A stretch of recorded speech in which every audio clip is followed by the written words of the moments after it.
حج بیت اللہ اللہ کے راستے کا سفر ہے، شوق کا سفر، محبت کا سفر، عقیدت کا سفر، ایک روحانی سفر، اور اس کے ساتھ ساتھ اسلام کا ایک بنیادی رکن، اللہ کی عبادت کا ایک بہترین طریقہ، ایک ذریعہ، ایک اجتماعی عبادت۔ اگر دیکھا جائے تو تمام عبادات کا مجموعہ، جس میں نماز، صدقہ اور بعض اوقات روزے بھی رکھے جاتے ہیں، بدنی عبادت بھی ہے، مالی عبادت بھی ہے، روحانی عبادت بھی ہے، مسلمانوں کی اتحادی قوت کا ذریعہ بھی ہے، جس میں ہر سال تقریباً 20 لاکھ لوگ جو مختلف زبانیں بولتے ہیں، مختلف رنگ، نسل، علاقوں سے تعلق رکھتے ہیں، مختلف طرح کے مزاج رکھتے ہیں، متنوع دلچسپیوں کے مالک، مختلف طرح کے کھانے کھانے والے، ہر طرح کے اختلاف اور ہر طرح کے انواع کے باوجود ایک جگہ پر اکٹھے ہوتے ہیں، ایک وقت میں اکٹھے ہوتے ہیں، ایک طرح کے اعمال کر رہے ہوتے ہیں۔ لاکھوں لوگوں کا بیک وقت ایک جگہ حاضر ہونا اور ایک طرح کے کام کرنا خود اپنی ذات میں ایک عظیم معجزہ ہے۔ اللہ سبحانہ وتعالیٰ نے اس سفر کے بارے میں یہ بھی فرمایا کہ وَلْيَشْهَدُوا مَنَافِعَ لَهُمْ، کہ وہاں جا کر وہ اپنے لیے جو اللہ نے ان کے لیے فائدے رکھے ہیں ان کا مشاہدہ کریں، ان کو دیکھیں۔ امام ابو حنیفہ کہتے ہیں کہ میں سوچتا تھا کہ عبادات میں سب سے افضل عبادت کون سی ہے، اور مجھے اس میں تردد رہا، لیکن جب میں حج کر چکا تو مجھے معلوم ہوا کہ حج تمام عبادات میں افضل ہے، کیونکہ اس میں باقی عبادات بھی شامل ہو جاتی ہیں۔ سب سے افضل عبادت اس لیے بھی ہے کہ اس میں انسان جہاں اپنا وقت، جان، مال لگاتا ہے، ان سب کی قربانی دیتا ہے، وہاں دوسری طرف سفر حج کا ارادہ کرتے ہی انسان کے دل کی کیفیت بدلنے لگتی ہے، اس کے جذبات میں ایک تلاطم پیدا ہو جاتا ہے، اس کی ساری توجہ اللہ سبحانہ وتعالیٰ کی طرف ہو جاتی ہے، اس کے دل اور دماغ پر ایک ہی خیال چھا جاتا ہے کہ وہ جلد یہ شوق کا سفر اختیار کرے گا۔ انسان کی ساری توجہ اور دلچسپیاں ایک مرکز اور ایک نقطے پر مرکوز ہو جاتی ہیں، آہستہ آہستہ باقی دنیا سے دل اٹھنے لگتا ہے اور وہ ایک دوسری دنیا کی طرف روانہ ہونے لگتا ہے۔ یہ سفر آخرت کی یاد بھی دلاتا ہے، اور بہت سے مواقع ایسے ہوتے ہیں جہاں پر انسان واقعی آخرت کے اجتماع، حساب کتاب اور وہاں کی تنگی اور سختی کو کسی درجے میں محسوس کر سکتا ہے، اس کا ایک تجربہ کرتا ہے۔ حج بنیادی طور پر اللہ کے گھر کی زیارت کا نام ہے۔ اللہ کا گھر بیت اللہ، کعبہ شریف، اس کی سب سے پہلی تعمیر فرشتوں کے ہاتھوں ہوئی۔ پھر طوفان نوح کے بعد جب یہ گھر ختم ہو گیا تو اللہ کے حکم سے اس کی تعمیر ابراہیم اور اسماعیل علیہ السلام نے کی۔ تعمیر کرنے کے بعد انہوں نے اپنے رب سے دعائیں مانگی۔ سورۃ البقرہ آیت نمبر 127 اور 28 میں آتا ہے، اور جب ابراہیم اور اسماعیل علیہ السلام بیت اللہ کی بنیادیں اٹھا رہے تھے تو انہوں نے دعا کی، اے ہمارے رب ہم سے قبول فرما، یقیناً تو سب کی سننے والا، سب کو جاننے والا ہے۔ اے ہمارے رب ہم دونوں کو اپنا فرما بردار بنا، اور ہماری نسلوں میں سے اپنی فرما بردار امت اٹھا، اور ہمیں اپنی عبادت کے طریقے بتا، اور ہمیں معاف فرما، یقیناً تو بڑا معاف کرنے والا، بہت رحم فرمانے والا ہے۔ اللہ کے گھر کی تعمیر کے بعد اللہ سے معافی مانگ رہے ہیں، اتنا عظیم الشان کام کرنے کے بعد اللہ کے حضور اپنی عجز و انکساری کا اظہار کر رہے ہیں۔ ابراہیم علیہ السلام نے یہ گھر کب بنایا؟ ہم سب جانتے ہیں کہ ابراہیم علیہ السلام آج سے تقریباً 4000 سال پہلے عراق کے ایک متمدن علاقے میں پیدا ہوئے تھے، جو ایک بہت بڑا صنعتی اور تجارتی مرکز تھا۔ آپ آزر کی اولاد میں سے تھے، آپ پر دنیاوی ترقی کے شاندار مواقع کھلے ہوئے تھے، لیکن جس گھرانے میں آپ نے جنم لیا وہ گھرانہ شرک کے طریقے پر تھا۔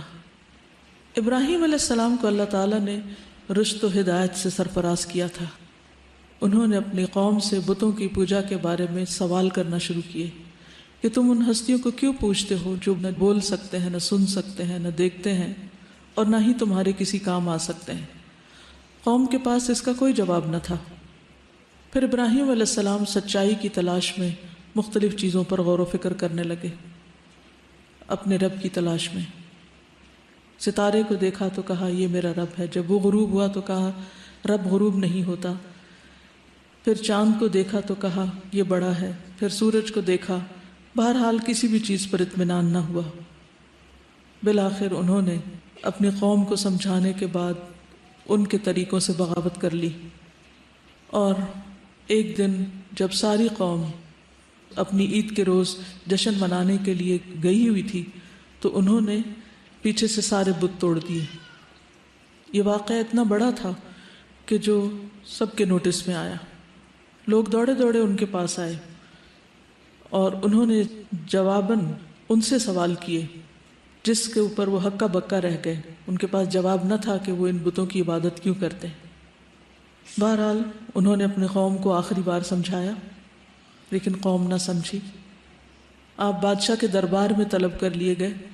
آپ نے بادشاہ کے ساتھ بھی مناظرہ کیا، نمرود کے ساتھ، اور مناظرہ کس بات پر تھا کہ تم اگر ہمارے ان بتوں کو نہیں پوچھتے تو تمہارا رب پھر کون ہے؟ تو انہوں نے کہا میرا رب وہ ہے جو زندگی دیتا ہے اور موت دیتا ہے۔ تو کہنے لگا میں بھی زندگی اور موت دے سکتا ہوں۔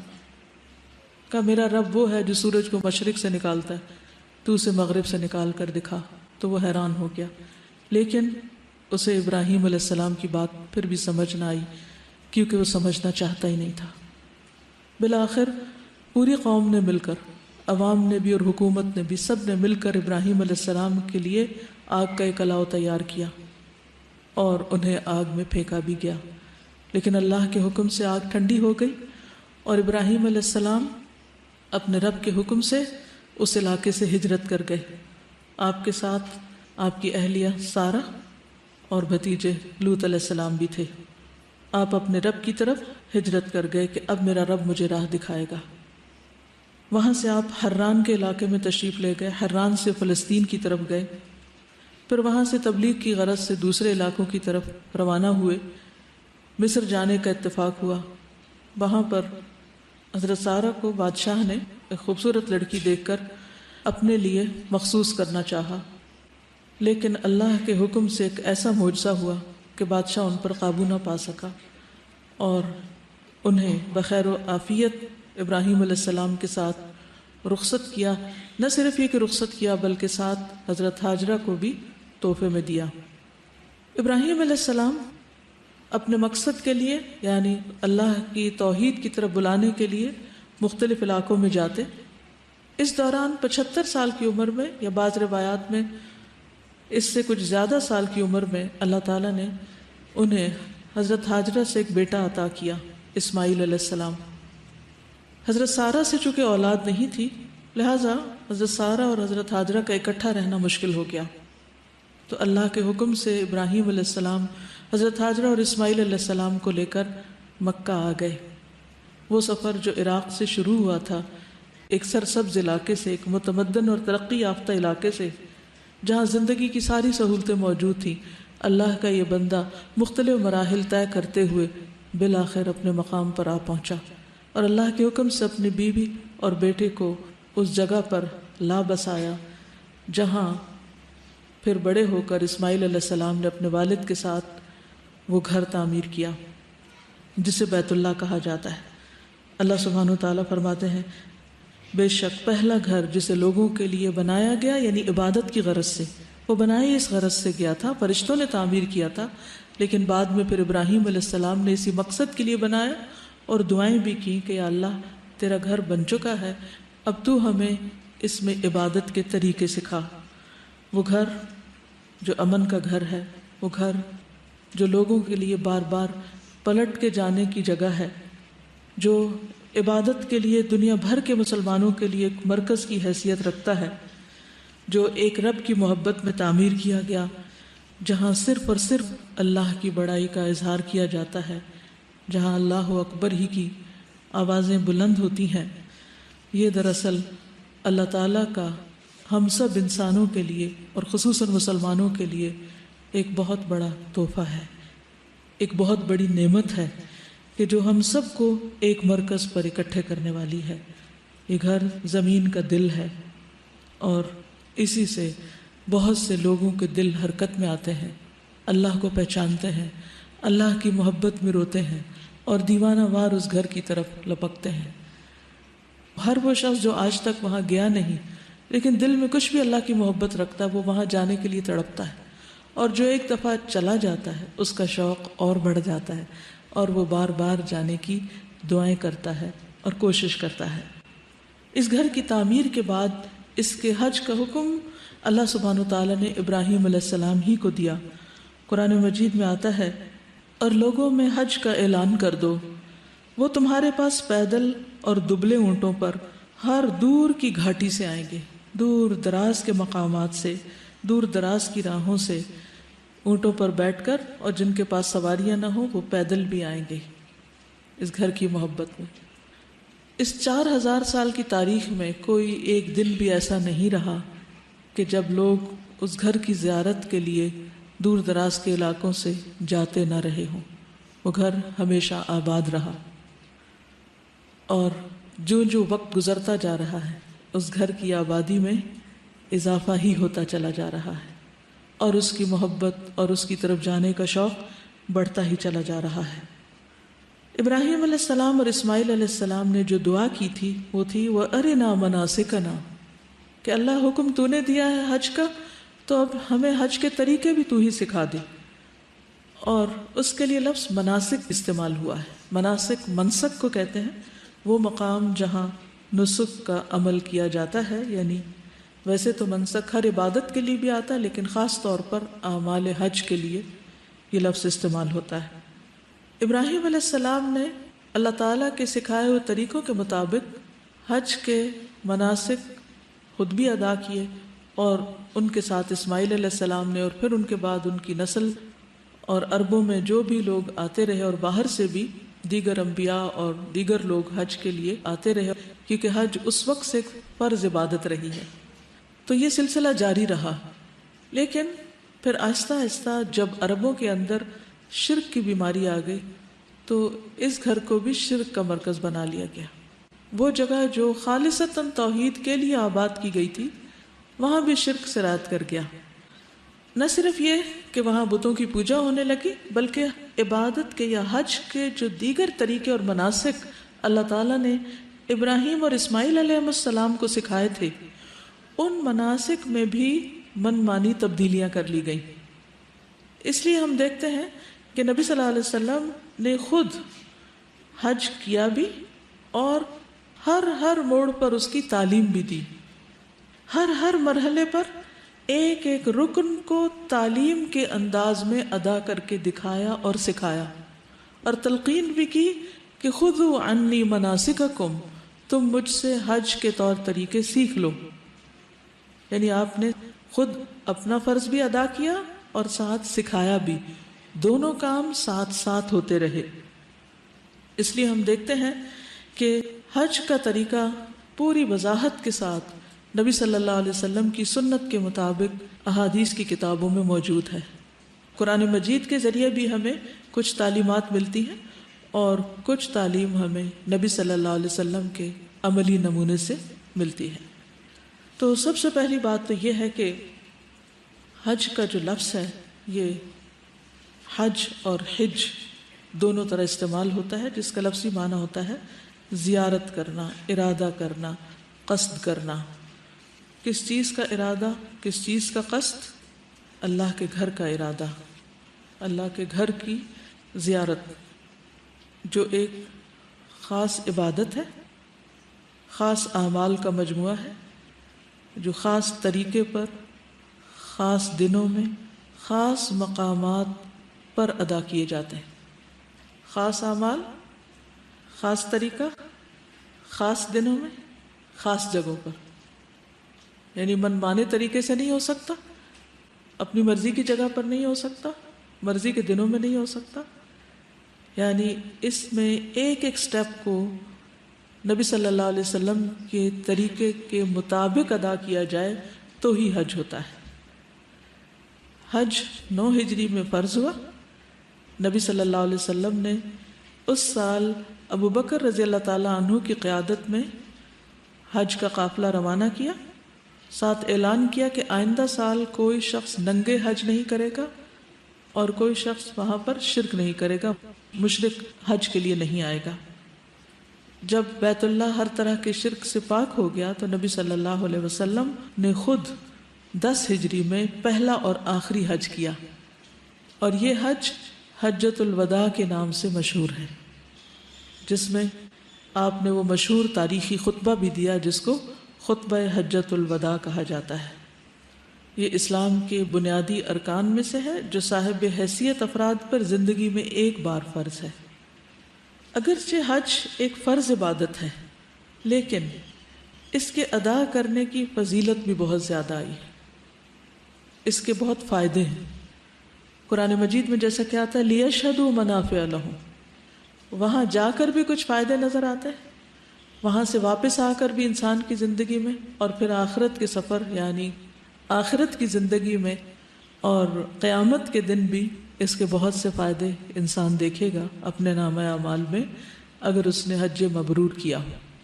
تو آئیے چند ایک احادیث ہم حج کی فضیلت کے بارے میں پڑھتے ہیں کہ نبی صلی اللہ علیہ وسلم نے اس بارے میں کیا فرمایا۔ ابو ہریرہ کہتے ہیں کہ نبی صلی اللہ علیہ وسلم سے سوال کیا گیا ای العمل افضل، فقال ایمان باللہ ورسولہ، قیل ثم ماذا؟ قال الجہاد فی سبیل اللہ، قیل ثم ماذا؟ قال حج مبرور۔ ابو ہریرہ کہتے ہیں کہ آپ سے سوال کیا گیا کہ کون سا عمل سب سے افضل ہے؟ فرمایا اللہ اور اس کے رسول پر ایمان لانا۔ کہا گیا اس کے بعد؟ فرمایا اللہ کی راہ میں جہاد کرنا۔ پوچھا گیا اس کے بعد؟ آپ نے فرمایا حج مقبول، حج مبرور۔ حج مبرور کا معنی کیا ہے؟ ایسا حج جو صرف اور صرف اللہ کی خاطر کیا گیا ہو، اس میں کوئی دکھاوا ریاکاری نہ ہو، اور جس میں سنت رسول صلی اللہ علیہ وسلم کی پوری پیروی کی جائے، کیونکہ عمل وہی مقبول ہے، بہترین ہے جو آپ کے طریقے پر کیا گیا ہو۔ تو یہ ایک سبمیشن کا سفر ہے، اطاعت کا سفر ہے، فرما برداری کا سفر ہے۔ ابراہیم علیہ السلام اور اسماعیل علیہ السلام دونوں نے گھر کی تعمیر کرنے کے بعد جو دعائیں مانگی تھی ان میں کیا مانگا تھا؟ ربنا وجعلنا مسلمین لک، یہ گھر تو بنا دیا ہے لیکن اب ہمارے اندر کیا پیدا کر دے؟ اسلام کی خو، تابعداری، فرما برداری، مسلمین لک۔ اور پھر نہ صرف یہ کہ ہم مسلمان ہوں بلکہ آئندہ نسلیں بھی، ومن ذریتنا امۃ مسلمۃ لک، اور ہماری اولادوں میں سے بھی ایک مسلمان امت اٹھا، فرما بردار۔ تو حج کا سفر فرما برداری کا سفر ہے، چاہے کوئی بات عقل میں آئے یا نہ آئے، کسی چیز میں بظاہر وقتی طور پر فائدہ نظر آئے یا نہ آئے، ہر کام نبی صلی اللہ علیہ وسلم کے بتائے ہوئے کیے ہوئے طریقے کے مطابق کرتے چلے جانا۔ کیوں؟ کیونکہ بات ساری اطاعت کی ہے، وفاداری کی ہے، فرما برداری کی ہے، سر تسلیم خم ہے، یہ کر لو، ہم نے کر لیا۔ اسلم، ابراہیم علیہ السلام کو جب اللہ سبحانہ وتعالیٰ نے فرمایا تھا اذ قال له ربه اسلم، تو انہوں نے جواب میں کیا فرمایا؟ قال اسلمت لرب العالمین۔ جب تیرے رب نے ابراہیم سے کہا کہ سر جھکا دو، اسلام قبول کر لو، فرما بردار بن جاؤ، قال اسلمت لرب العالمین، کہا کہ میں رب العالمین کے لیے فرما بردار بن گیا۔ یہی دراصل حج کا سبق ہے کہ یہ فرما برداری کا سفر ہے۔ اس سفر میں جہاں خوشی ہوتی ہے وہاں مشکلات بھی ہوتی ہیں، وہاں قربانیاں بھی ہوتی ہیں، ان قربانیوں میں انسان اپنی نیت کو اور اپنے عمل کو صرف اور صرف اللہ کے لیے اسی وقت خالص رکھ سکتا ہے جب وہ اس بات کا ڈے 1 سے ارادہ کرتے ہی تہیہ کر لے کہ اب اس راستے میں جو کچھ بھی ہوگا میں اس پر راضی ہوں اور میں ہر کام کو اسی طریقے پر کروں گا جس پر نبی صلی اللہ علیہ وسلم نے کیا، خواہ وہ میرے والدین یا کسی اور کی مرضی کے مطابق نہ بھی ہو، خواہ وہ میرے نفس کی خواہش کے مطابق بھی نہ ہو، تب بھی میں کروں گا، کیونکہ حج قبول ہی اس وقت ہے، حج مبرور ہی اس وقت ہے جب وہ اس طریقے کے مطابق ہو، اس طریقے کی اطاعت ہو جو بتا دیا گیا۔ حسن بصری نے کہا تھا کہ حج مبرور وہ حج ہوتا ہے الحج الذی لا یخالطہ اثم، کہ جس میں کوئی گناہ کا کام نہ کیا جائے۔ اللہ سبحانہ وتعالیٰ بھی قرآن مجید میں فرماتے ہیں فَمَنْ فَرَضَ فِيهِنَّ الْحَجَّ فَلَا رَفَثَ وَلَا فُسُوقَ وَلَا جِدَالَ فِي الْحَجِّ، کہ ان مہینوں میں جو حج کا ارادہ کر لے پھر فَلَا رَفَثَ، نہ کوئی شہوانی فعل کرے، وَلَا فُسُوقَ، نہ کوئی گناہ کا کام، وَلَا جِدَالَ، اور نہ کوئی لڑائی جھگڑا، فی الحج، حج میں۔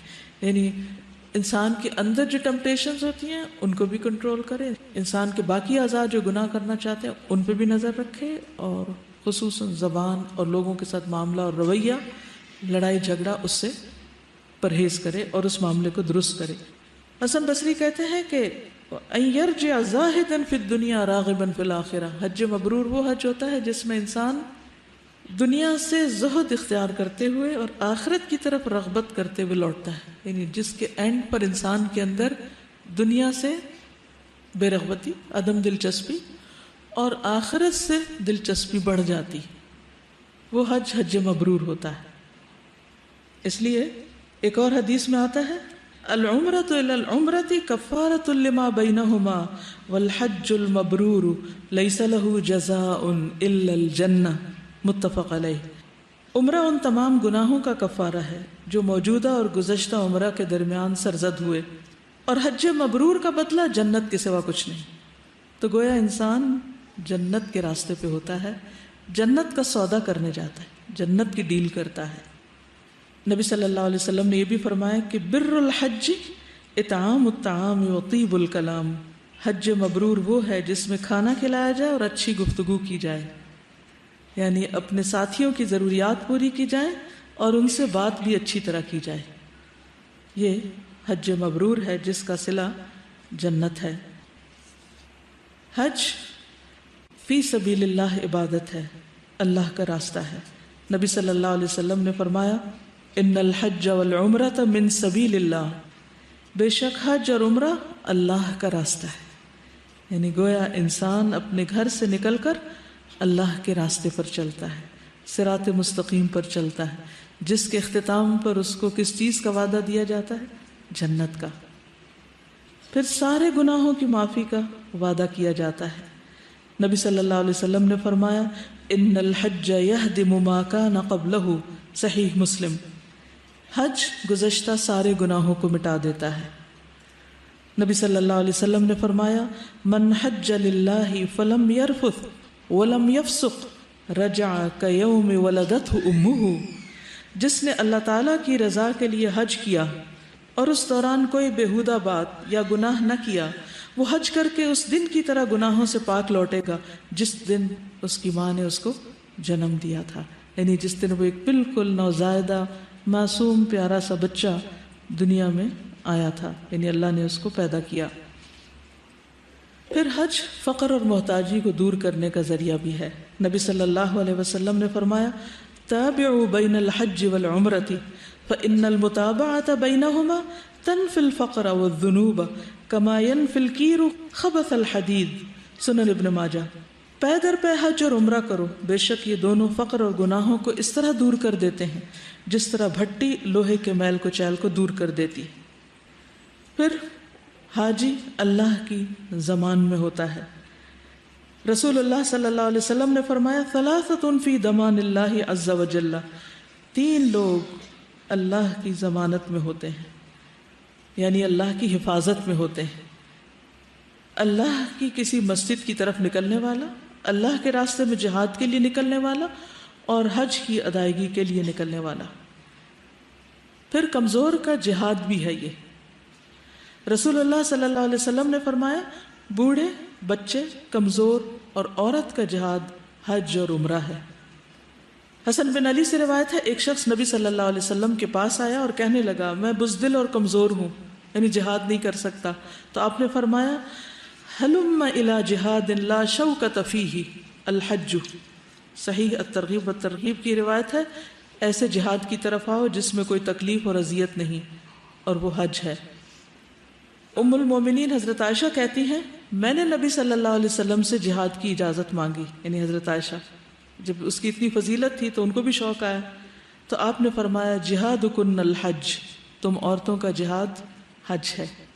حضرت عائشہ کہتی ہیں کہ ازواج مطہرات نے نبی صلی اللہ علیہ وسلم سے جہاد کی اجازت مانگی تو آپ نے فرمایا نعم الجہاد الحج، حج بہت ہی عمدہ جہاد ہے۔ حضرت عائشہ سے روایت ہے میں نے کہا اے اللہ کے رسول صلی اللہ علیہ وسلم کیا ہم لوگ آپ کے ساتھ جہاد کے لیے نہ جایا کریں، کیونکہ میں نے پورے قرآن میں جہاد سے زیادہ افضل عمل نہیں پایا۔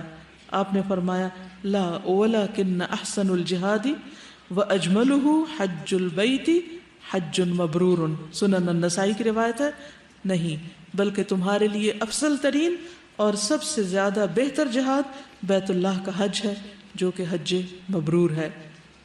ایک اور حدیث میں آتا ہے رسول اللہ صلی اللہ علیہ وسلم نے فرمایا جو شخص حج یا عمرہ یا جہاد کے ارادے سے نکلے اور راستے میں اس کو موت آ جائے تو اللہ تعالیٰ اسے قیامت کے دن غازی، حاجی یا عمرہ کرنے والے کا ثواب عطا کرے گا۔ یعنی ابھی وہ راستے میں ہی تھا، نکلا ہی تھا کہ فوت ہو گیا، اس نے فریضہ پورا نہیں کیا تو بھی اس کو اتنا اجر ملے گا جتنا اس فرض کو پورا کرنے والے یا اس کو ادا کرنے والے کو ملتا ہے۔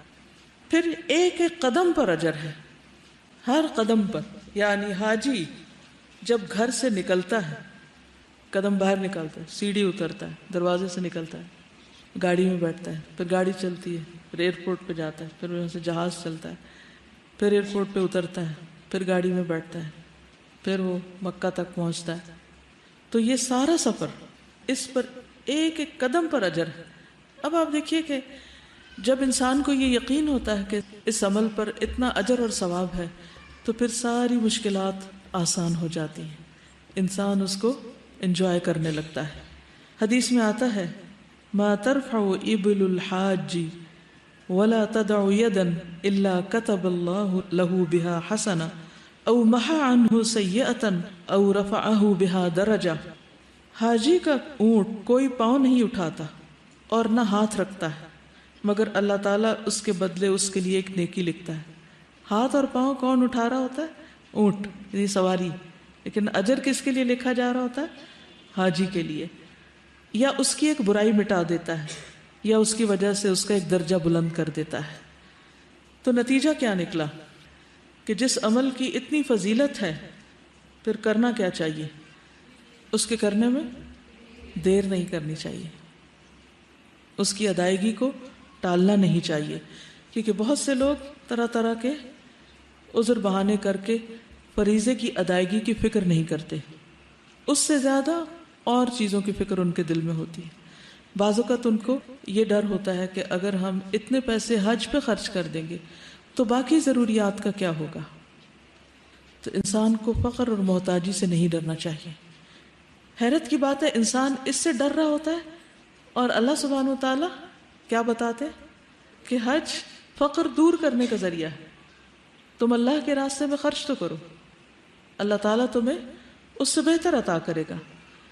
پھر چونکہ یہ گناہوں سے معافی کا ذریعہ ہے اور معافی مانگنا اور معاف کرانا اپنے آپ کو بہت ضروری ہے، اس لیے بھی انسان کو فوری طور پر حج کا ارادہ کر لینا چاہیے، اس کی نیت کر لینی چاہیے، اس کے لیے کوشش کرنی چاہیے۔ ایک اور اہم پوائنٹ کہ حج اور عمرہ دعاؤں کی قبولیت کا ذریعہ ہے، ایک بہت اہم چیز۔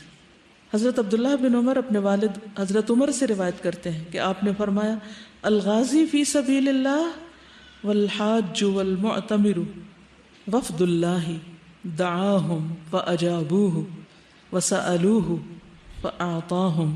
سنن ابن ماجہ۔ غازی فی سبیل اللہ حج اور عمرہ ادا کرنے والے اللہ تعالیٰ کے مہمان ہیں.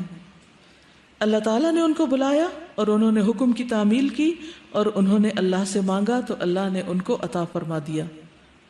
یعنی وہ جو دعائیں کرتے ہیں اللہ تعالیٰ ان دعاؤں کو قبول کر لیتے ہیں، کیونکہ مہمان کا ایک خاص اکرام ہوتا ہے، اس کا مطالبہ مانا جاتا ہے، اس کی ضرورت پوری کی جاتی ہے.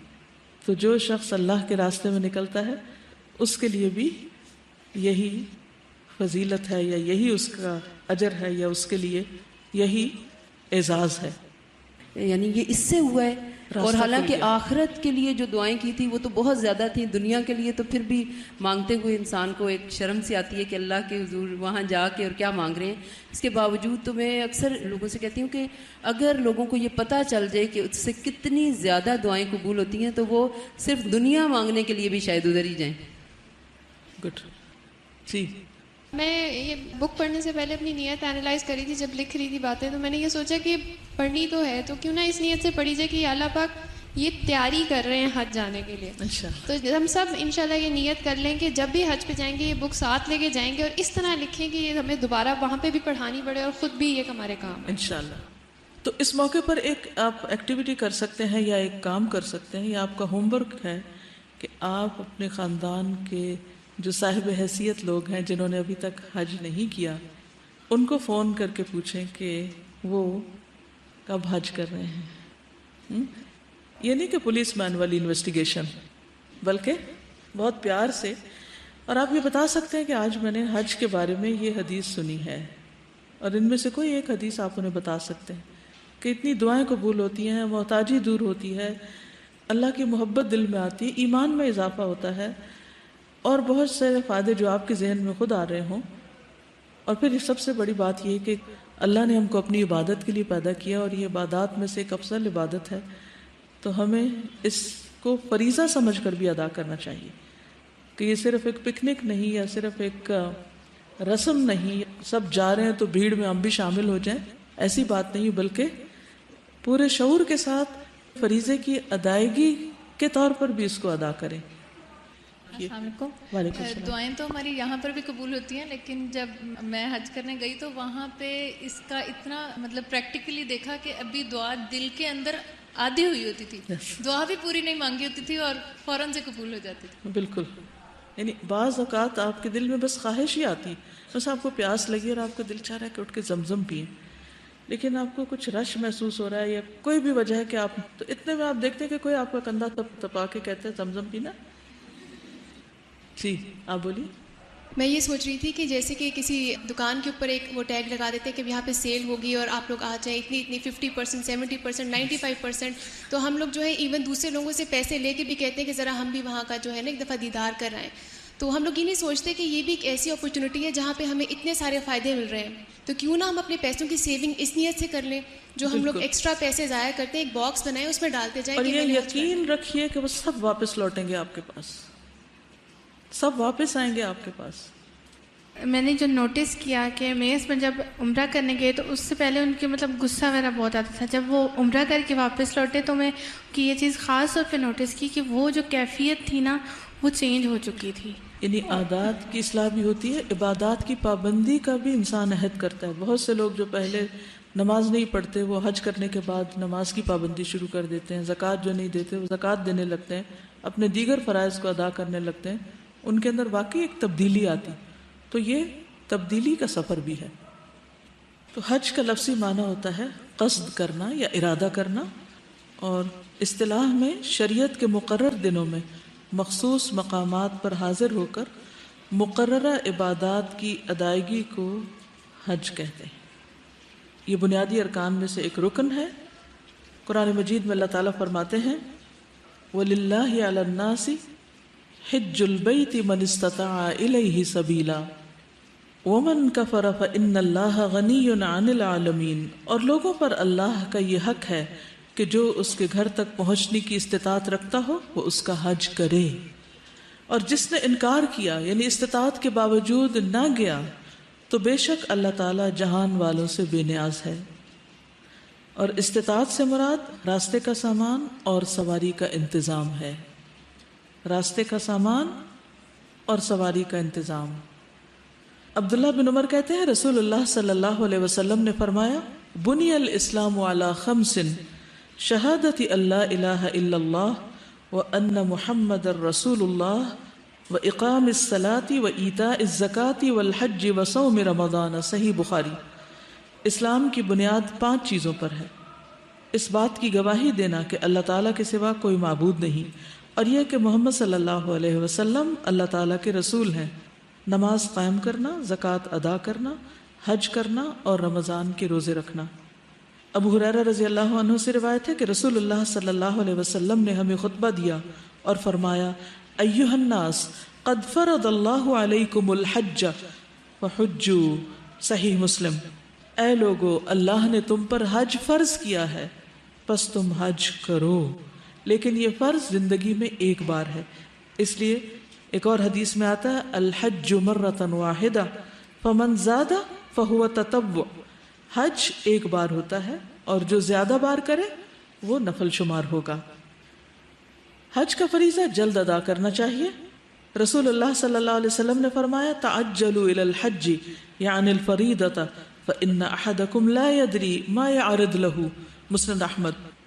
حج کا فرض پورا کرنے میں جلدی کرو، کیونکہ کسی کو پتہ نہیں کہ اس کو کون سی رکاوٹ پیش آ جائے، یعنی اپنی ذات میں کوئی رکاوٹ، کوئی بیماری وغیرہ، یا مالی مشکلات میں سے کوئی مشکل، یا اولاد میں، یا راستہ بند ہو جائے، کیونکہ آپ کو معلوم ہے کچھ ملکوں سے حج کے لیے جانے کی اجازت ہی نہیں اور وہاں سے نکلنے کا کوئی راستہ ہی نہیں ہوتا، اور اسی طرح کے دیگر احوال، تو معلوم نہیں کہ کیا ہو، اس لیے فریضہ ادا کرنے میں دیر نہ کرو، سستی نہ کرو۔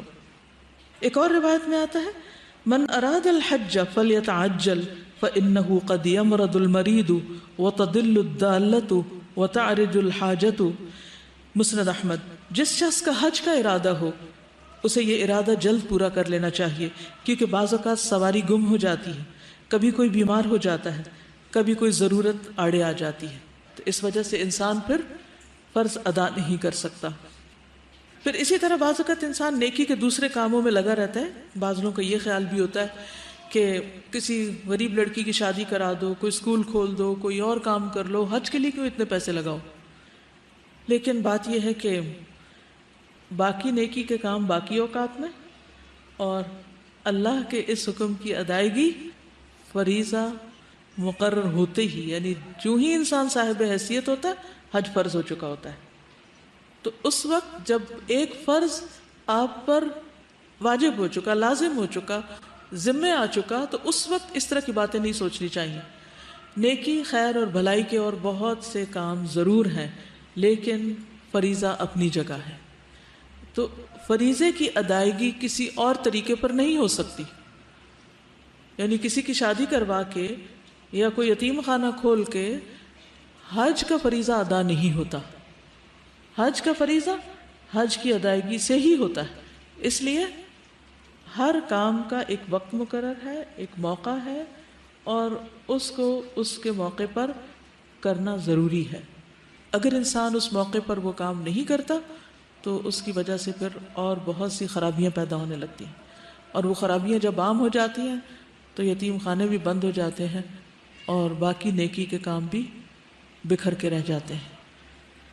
ایک شخص حضرت عمر کے پاس آیا، اس نے کہا اے امیر المومنین، میں ایک بدوی نصرانی آدمی تھا اور مسلمان ہو گیا ہوں، جہاد پر جانے کا حریص تھا، مگر میں نے دیکھا کہ حج اور عمرہ مجھ پہ واجب ہو چکا ہے، تو میں اپنی قوم کے ایک آدمی کے پاس آیا، اس نے مجھے کہا کہ حج اور عمرے کو اکٹھا کر لو اور جو میسر ہو قربانی کر لو، چنانچہ میں نے ان دونوں کا اکٹھا تلبیہ پکارا ہے، تو حضرت عمر نے مجھے بتایا تمہیں تمہارے نبی کے طریقے کی ہدایت ملی ہے، یعنی ایک ہی سفر میں حج اور عمرہ دونوں کرنا، حج تمتع کے ذریعے یا پھر حج قران کے ذریعے، یہ ایک مسنون عمل ہے۔ پھر یہ کہ استطاعت ہو تو فریضہ حج کے بعد بھی 5 سال کے بعد حج کرنے میں کوئی مذائقہ نہیں بلکہ فضیلت ہے۔ صحیح ابن حبان میں آتا ہے جس بندے کو میں نے جسمانی صحت اور مال دیا پھر اس پر 5 سال گزر جائیں اور وہ میری طرف نہ آئے تو وہ محروم ہے، یعنی انسان استطاعت کے باوجود اگر اس بات کا شوق نہیں رکھتا تو بہت سی خیر سے محروم رہ جاتا ہے۔ تو خلاصہ یہی ہے کہ انسان کو کسی بھی قسم کی رکاوٹ پیش آنے سے پہلے فریضہ ادا کر لینا چاہیے. دوسری نیکیاں اپنی جگہ، لیکن فریضہ اپنی جگہ، اور باقی اپنی صحت، سلامتی، خیر اور عافیت اور بھلائی، دعاؤں کی قبولیت اور دیگر فوائد کے لیے انسان جب بھی اسے اللہ تعالیٰ استطاعت دے، موقع ہو، تو وہ اللہ کے گھر کی طرف روانہ ہو جائے. چلیے اب اجازت. سبحانک اللہم و بحمدک، اشہد ان لا الہ الا انت، استغفرک و اتوب الیک. السلام علیکم ورحمۃ اللہ وبرکاتہ. لبیک اللہم لبیک، لبیک لا شریک لک لبیک.